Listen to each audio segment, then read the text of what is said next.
പേര് സജിത്ര. ഞാൻ തിരുവനന്തപുരത്ത് നിന്നാണ് വരുന്നത്. ഞാനിവിടെ ഫെബ്രുവരി 4-ാം തീയതിയാണ് ഉടമ്പടി ആദ്യമായിട്ട് എടുക്കുന്നത്. അത് എടുക്കുന്നതിന് മുന്നേ ജനുവരി മാസത്തിൽ ഞാൻ മാതാവിനെക്കുറിച്ച് ആദ്യമായിട്ട് അറിയുന്നത് തിരുവനന്തപുരം RCCയിൽ വെച്ചാണ്. അതായത് എൻ്റെ ഭർത്താവിന് ക്യാൻസറായിട്ട് ഞാൻ അവിടെ ട്രീറ്റ്മെൻറ്റിൽ ഭർത്താവിനെയും കൊണ്ട് പോയ സമയത്ത് ആദ്യമായിട്ട് മാതാവിൻ്റെ സാക്ഷ്യപത്രം എൻ്റെ കയ്യിൽ കിട്ടി. പക്ഷെ ഞാൻ ആ സമയത്ത് അത് വായിച്ചു നോക്കാൻ തയ്യാറായില്ല. എൻ്റെ കയ്യിൽ വാങ്ങിയിട്ട് ഞാനത് ഉപേക്ഷിക്കുകയാണ് ചെയ്തത്. അത് കഴിഞ്ഞ് വീണ്ടും ഞാൻ അടുത്ത ചെക്കപ്പിന് പോയ സമയത്തും വീണ്ടും ആരോ എനിക്ക് വഴിയിൽ വെച്ച് അത് തന്നു, വീണ്ടും സാക്ഷ്യപത്രം തന്നു. ആ സമയത്ത് ഞാനത് വണ്ടിയിൽ ഇട്ടിട്ട് നോക്കാൻ കൂട്ടാക്കിയില്ല. അത് കഴിഞ്ഞ് ഭർത്താവിന് 3-ാമത്തെ സമയം MRI സ്കാൻ ചെയ്യാൻ പോയ സമയത്ത് റിപ്പോർട്ട് വാങ്ങാൻ നിന്നപ്പോൾ ഒരമ്മ എൻ്റെ കയ്യിൽ കൊണ്ടുവന്നു, വീണ്ടും സാക്ഷ്യപത്രം 3-ാമതായിട്ട് എൻ്റെ കയ്യിൽ തന്നു. ഞാനത് ചിരിച്ചുകൊണ്ട് വാങ്ങിച്ചു. എന്നിട്ട് ഞാൻ ഓർത്തു, എനിക്ക് സമയം കിട്ടുമ്പോൾ ഇതൊന്ന് വായിക്കണം. RCC നിൽക്കുന്ന ടൈം ആകെ ടെൻഷനായിരിക്കും. നമുക്ക് റിസൾട്ട് എങ്ങനെയാണ്, ഏത് അവസ്ഥയാണെന്നൊന്നും നമുക്കറിയത്തില്ല. ആ ഒരു ടെൻഷനിൽ നിന്നിട്ട് എന്തായാലും ഞാൻ കയ്യിൽ മുറുകെ പിടിച്ചിട്ട് ഞാൻ ഇടയ്ക്ക് അവിടെ ഇരുന്ന സമയത്ത് ഒന്ന് വായിച്ചു നോക്കി. അപ്പം ഞാൻ ഒരു ഹിന്ദുവാണ്. അപ്പോൾ എനിക്ക് ക്രിസ്ത്യൻ മതത്തെക്കുറിച്ചും ഒന്നും അറിയത്തില്ല. എങ്കിലും ഞാൻ അടുത്ത ഇടയ്ക്കൊക്കെ അവിടെ ഒരു പള്ളിയിൽ പോകാറുണ്ടായിരുന്നു. പക്ഷെ ഞാനത് വായിച്ച് ഓരോരുത്തരെയും സാക്ഷ്യം കേട്ടപ്പോൾ എനിക്ക് എന്തോ ഒരു മാതാവിലൊരു വിശ്വാസം വന്നു. ഞാൻ അവിടെ ഇരുന്ന് മാതാവിനെ പ്രാർത്ഥിച്ചു. ഒരുപാടൊന്നും പ്രാർത്ഥിച്ചിട്ടില്ല, എങ്കിലും നമ്മൾ സാധാ എല്ലാ ദൈവങ്ങളോടും പ്രാർത്ഥിക്കുന്നത് പോലെ ഞാൻ മാതാവിനെ പ്രാർത്ഥിച്ചു. മാതാവ്, എൻ്റെ ഭർത്താവിൻ്റെ അസുഖം ഭേദമാക്കി തരണം. അതായത് ഭർത്താവ് ഗൾഫിലായിരുന്നു 4 വർഷം. 4 വർഷത്തിന് ശേഷം എൻ്റെ മക്കളെ അടുത്ത് വന്നപ്പോൾ ആൾ എമർജൻസി അടിച്ച് ക്യാൻസർ 4th സ്റ്റേജിലാണ് എൻ്റെ മുന്നിലെത്തുന്നത്. 4 വർഷങ്ങൾക്ക് ശേഷം ഞാനും എൻ്റെ മക്കളും സംസാരിക്കാൻ കഴിയാത്ത എൻ്റെ ഭർത്താവിനെയാണ് കാണുന്നത്. ആ ഒരവസ്ഥയിൽ എനിക്ക് എങ്ങനെ പറയണമെന്നൊന്നും അറിയില്ല. അത്രയ്ക്കും ഞാൻ തകർന്നു നിൽക്കുന്ന ഒരവസ്ഥയിലായിരുന്നു. ഡോക്ടറെ അടുത്ത് ചെന്നപ്പോൾ ഡോക്ടർ പറഞ്ഞത് 4th സ്റ്റേജ് ആണല്ലോ, നിങ്ങളടുത്ത് ഇനി കൂടുതലൊന്നും പറയണ്ടല്ലോ, നിങ്ങൾക്കറിയാം കാര്യങ്ങൾ എന്ന് പറഞ്ഞു. ഞാൻ ഡോക്ടറെ അടുത്ത് ഓക്കെ പറഞ്ഞു. എങ്കിലും മാതാവിൻ്റെ അടുത്ത് ചെറുതായിട്ട് പ്രാർത്ഥിച്ചു. അപ്പോൾ ഡോക്ടർ പറഞ്ഞു കീമോയ്ക്ക് പോലും പറ്റുന്ന ഒരവസ്ഥയല്ല എന്ന് പറഞ്ഞു. ഒരു ഫസ്റ്റ് മെഡിസിൻ തന്ന് വിട്ടു. അത് കഴിഞ്ഞ് വീണ്ടും ചെന്ന സമയത്ത് നമുക്ക് കീമോ സ്റ്റാർട്ട് ചെയ്യാമെന്ന് പറഞ്ഞു. ആൾ വാ തുറക്കില്ല, ഫുഡ് കഴിക്കില്ല. നമ്മൾ ജ്യൂസ് തീരെ നൈസായിട്ട് വായിൽ ഇറ്റിച്ച് കൊടുക്കുന്ന ഒരവസ്ഥയിലായിരുന്നു എൻ്റെ ഭർത്താവ്. അപ്പോൾ ഞാൻ ഡോക്ടർ കീമോ സ്റ്റാർട്ട് ചെയ്യാമെന്ന് പറഞ്ഞു. സാധാരണ 21 ദിവസം കൂടുമ്പോഴാണ് കീമോ എടുക്കുന്നത്. പക്ഷേ എൻ്റെ ഭർത്താവിന് എമർജൻസി ആയതുകൊണ്ട് അവിടെ അഡ്മിറ്റ് ചെയ്ത് 5 ദിവസത്തേക്ക് വീതം കീമോ ഇട്ടു. അത് ഇടുന്ന കീമോ 5 ദിവസം കഴിഞ്ഞാൽ തീരത്തുള്ളൂ, നമ്മളെ കൂടെ നിർത്തില്ല. ഞാൻ അവിടെ ചെന്നിട്ട് ഭർത്താവിനെ കണ്ടിട്ട് തിരിച്ചിറങ്ങിയിട്ട് അടുത്ത് ചെല്ലുന്ന സമയം അടുത്ത ബെഡിൽ കിടക്കുന്ന പേഷ്യൻ്റ് ജീവനോടെ ഉണ്ടാവില്ല.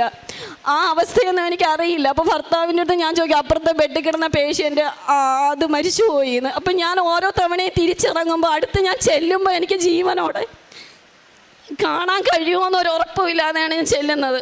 പക്ഷെ ഞാൻ ഭർത്താവിന് ധൈര്യം കൊടുത്തിട്ടില്ല, കുഴപ്പമൊന്നുമില്ല, നമുക്ക് പ്രശ്നമൊന്നുമില്ല എന്ന് പറഞ്ഞാണ് ഇറങ്ങുന്നത്.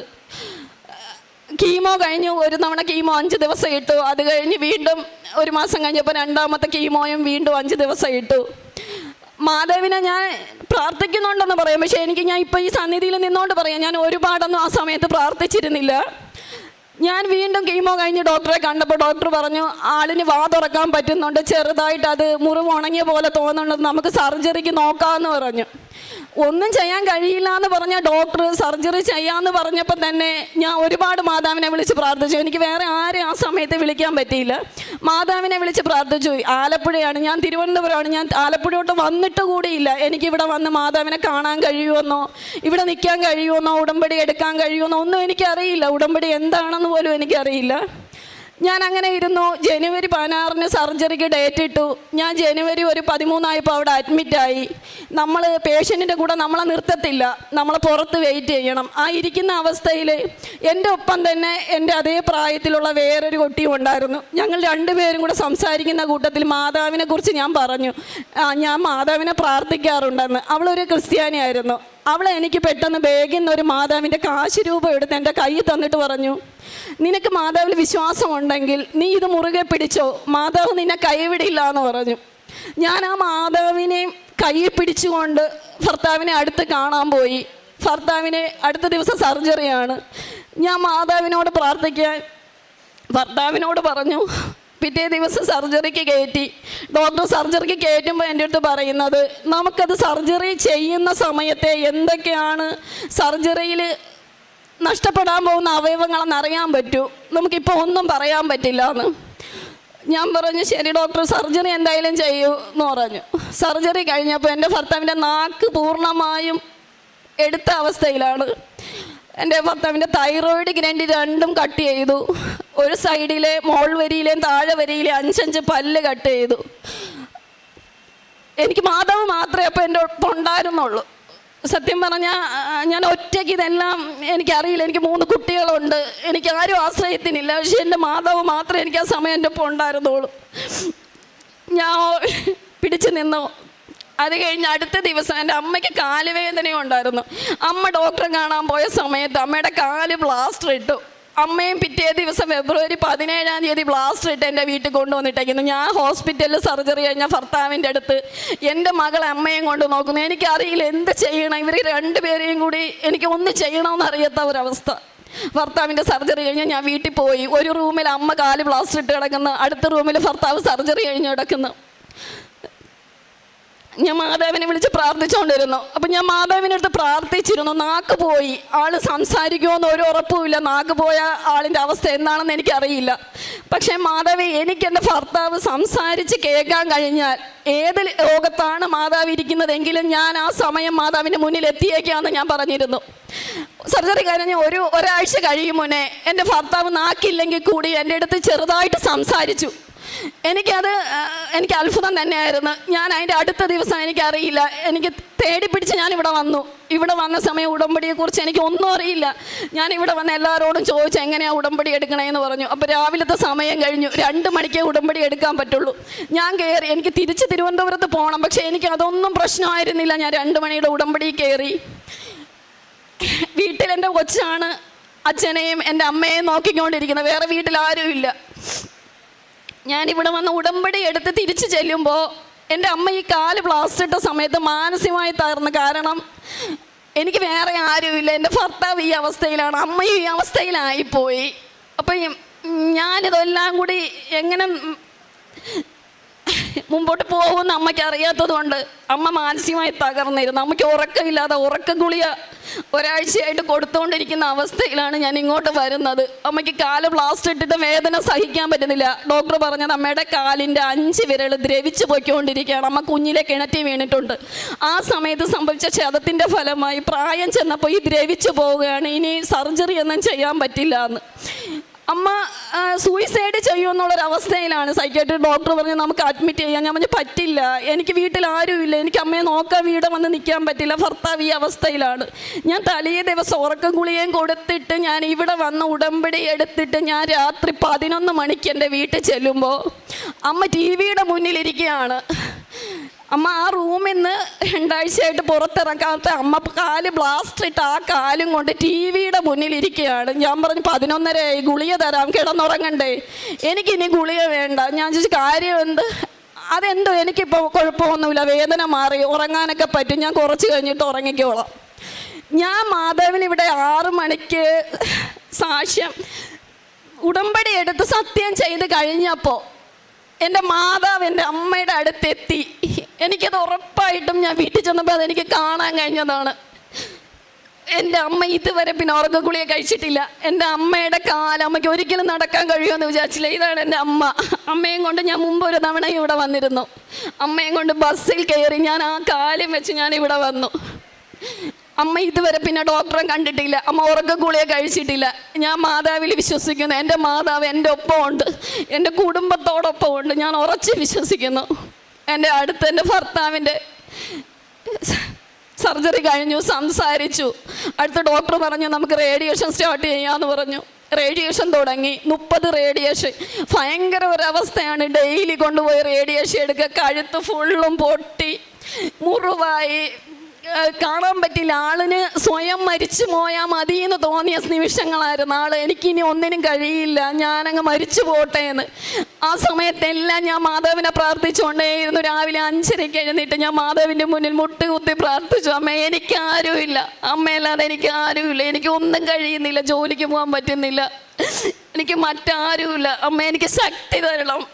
ഞാൻ വൈകിട്ട് 6 മണിക്ക് പുറത്ത് ഇറങ്ങി കൂടി മക്കളെടുത്ത് പറയും, മക്കളെ മാതാവിനെ വിളക്ക് കത്തിച്ച് പ്രാർത്ഥിക്കണം, അതിനൊരു മുടക്കം വരരുത്, മാതാവ് മാത്രമേ നമുക്കുള്ളൂ എന്ന്. മാതാവ് എനിക്ക് ഒപ്പമുണ്ട്. റേഡിയേഷൻ 30 ഞാൻ പൂർത്തീകരിച്ചു. കഴിഞ്ഞ മാസം 28-ാം തീയതി റേഡിയേഷൻ പൂർത്തീകരിച്ചു. ഡോക്ടറെ കണ്ടപ്പോൾ ഡോക്ടർ എൻ്റെ അടുത്ത് പറഞ്ഞു, ഭർത്താവിൻ്റെ രോഗം ഏകദേശം പൂർത്തീകരിച്ചിട്ടുണ്ട്, നമുക്കിനി ഒരു പ്രശ്നവും ഇല്ല, 2 മാസത്തിനിടയ്ക്ക് ചെക്കപ്പിന് വന്നാൽ മതിയെന്ന്. ഈ ഒരവസ്ഥ എനിക്ക് എൻ്റെ മാതാവിനോട് എത്ര സാക്ഷ്യം പറഞ്ഞാലും എനിക്ക് തികയില്ല. ഞാനിപ്പം കാറ് വിളിച്ച് തിരുവനന്തപുരത്ത് നിന്ന് ഇവിടെ നിന്ന് വന്നതാ.